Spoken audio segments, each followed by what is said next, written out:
ఆండాళ్ దివ్య తిరువడిகளே శరణం. నిన్నటి రోజు 25వ పాసురంలో శ్రీకృష్ణ జననం గురించి తెలుసుకున్నాం. సత్వగుణము, దైవీ ప్రవృత్తి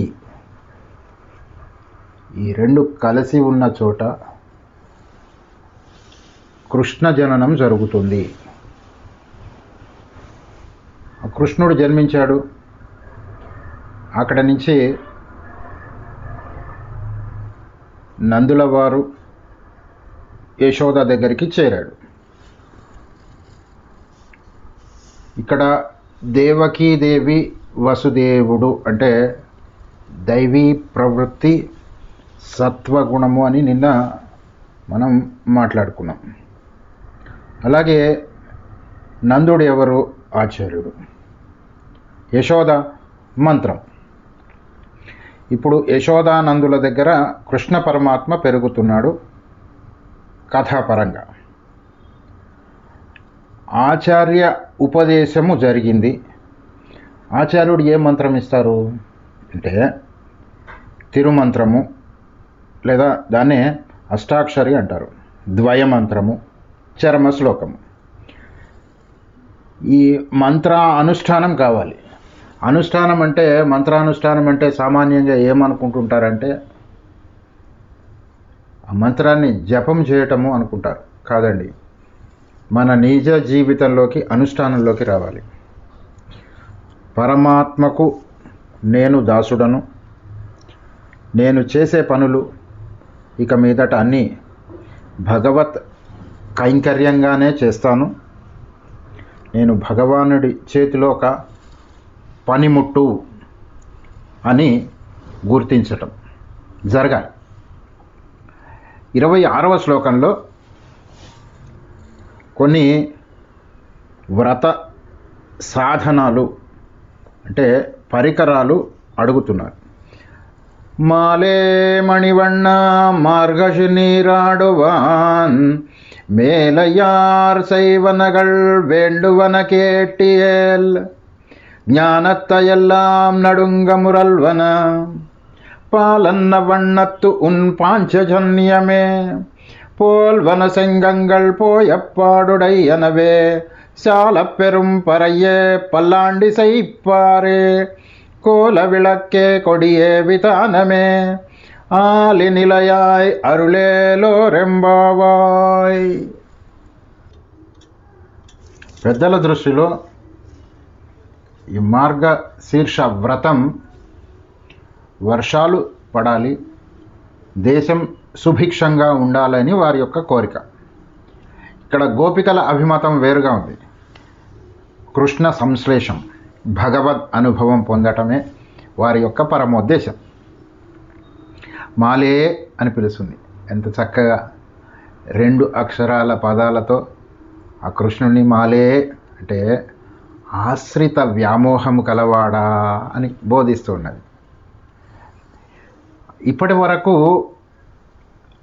కృష్ణ పరమాత్మకు తమ మీద వ్యామోహం ఉందో లేదో అని అనుకున్నారు. కానీ ఆయనను చూడగానే అర్థమైపోయింది. జీవుల గురించి పరమాత్మ కూడా అలాగే ఎదురు చూస్తూ ఉంటాడు. కృష్ణుడు కూడా గోపికల గురించి ఒక వ్యామోహముతో కూడిన దృష్టితో చూస్తున్నాడు. అది వాళ్ళు గమనించారు. మాలే మణివಣ್ణ, వెంటనే ఇంకొక పదం వేశారండి. మణివంటి వర్ణము కలవాడా అంటే దృఢ నిశ్చయము కలవాడా అంటే మేమిప్పుడు ఏదన్నా నిన్ను అడిగితే నువ్వు కాదు అని చెప్పరాదు అన్న ఒక ధ్వని ఉంది అందులో.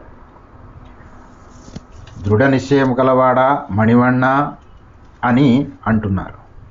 మార్గశి నీరాడువాన్, మేము మార్గశీర్ష స్నానము చేయాలి అని భావిస్తున్నాము, అనుకుంటున్నాము. మా కోరిక అది. మార్గశి నీరాడువాన్, నిజమే, మీరు మార్గళి స్నానం చేద్దామనుకుంటున్నారు, మార్గశీర్ష స్నానం చేద్దామని అనుకుంటున్నారు. ఇది ఎక్కడ చెప్పారు మీకు? ఏదన్నా వేదంలో చెప్పారా? ఉపనిషత్తులో చెప్పారా? అంటే వాళ్ళు ఏమంటున్నారంటే మేలయ్యార్ సేవనగల్, అంటే మాకు పూర్వులు ఆచరించారు, మేము ఆచరిస్తాం. దీన్ని శిష్టాచారం అంటారండి. శిష్టాచారం అంటే ఏంటంటే మనకు ఏదన్నా ఒక విషయంలో సంశయం వచ్చింది, ఇది చేయాలా వద్దా అనేటువంటి సందేహం వచ్చింది. అప్పుడు మనం ఏం చేయాలంటే మన ప్రాంతంలో, మన ఊరిలో ఎవరైతే పండితులు ఉన్నారో, అరిషడ్వర్గములు అంటే కామ క్రోధ లోభ మోహ మద మాత్సర్యాలకు లొంగనివారు,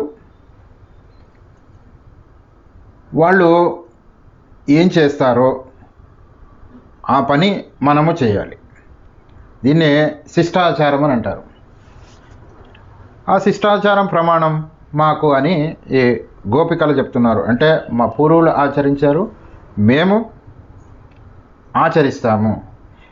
వేండువన కేటియేల్ అంటే ఇక్కడ వేండువన కేటియేల్ అంటే అర్థం ఏంటంటే నువ్వు విని మాకు ఈ పరికరాలు ఇవ్వాలి, నువ్వు వింటే చెప్తాం అని చెప్తున్నారు. కేటియేల్ అంటే ఎక్కడ వింటున్నావు, జాగ్రత్తగా చూడు, జాగ్రత్తగా విను అన్న అర్థం. ఒక అధ్యాపకురాలు కనుక తన శిష్యుణ్ణి అన్నట్టుగా అంటున్నది ఇక్కడ. ఈ కృష్ణుడు వాళ్ళ వైపు చూస్తూ ఉండిపోయినాడు. ఏంటి మా వైపు చూస్తున్నావు, మేము చెప్పేది జాగ్రత్త విను అని ఒక అధ్యాపకురాలు అన్నట్టుగా అంటున్నది. దీన్నే నీలాతుంగస్తనగిరితటి సుప్తముద్బోధ్య కృష్ణం పారార్ధ్యం స్వం శృతి శత శిరసిద్ధం అధ్యాపయంతి అన్నారు పరాశర భట్టర్ వారు. అత్యద్భుతమైన శ్లోకం మనము మొట్టమొదటిగా చదువుతాం తిరుప్పావై ముందు. అధ్యాపయంతి చెప్తున్నది, ఏం చేయాలో చెప్తున్నది, విను, జాగ్రత్తగా విను అని చెప్తున్నది. మరి ఏం కావాలంట? జ్ఞానత్తై ఎల్లాం నడుంగ మురల్వన పాలన్న వన్నత్ ఉన్ పాంచజన్యమే పోల్వన సెంగంగల్.